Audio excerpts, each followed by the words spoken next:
ರಾಮಾಯಣ ರಾಮಾಯಣ ಅಂದರೆ ಕೇವಲ ರಾಮ ರಾವಣರ ಯುದ್ಧ ಅಂತ ನೀವು ಅಂದುಕೊಂಡಿದ್ದೀರಾ? ಅಲ್ಲ, ಇದರಲ್ಲಿ ನಮಗೆ ಜೀವನ ಬದಲಿಸುವ ಸತ್ಯಗಳು ಅಡಗಿವೆ.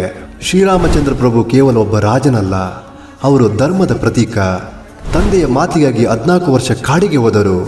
ಅವರಿಗೆ ಸಿಂಹಾಸನಕ್ಕಿಂತ ಕರ್ತವ್ಯ ಮುಖ್ಯ.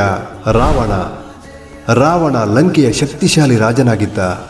ಅವನು ದಶಮುಖಿ, ಮಹಾಜ್ಞಾನಿ, ಶಿವಭಕ್ತ ಮತ್ತು ಸಂಗೀತದಲ್ಲಿ ಪರಿಣಿತ. ಆದರೆ ಒಂದೇ ಒಂದು ತಪ್ಪು, ಸೀತೆಯನ್ನು ಅಪಹರಿಸಿದ್ದು ಅವನು ಸಂಪೂರ್ಣ ಜೀವನವನ್ನೇ ನಾಶ ಮಾಡಿತು.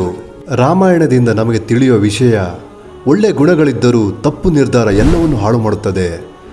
ರಾಮಾಯಣ ನಮಗೆ ಹೇಳುವುದು ಒಂದೇ, ಧರ್ಮದ ಮಾರ್ಗ ಕಷ್ಟವಾದರೂ ಅಂತಿಮವಾಗಿ ಜಯ ಅದರದ್ದೇ.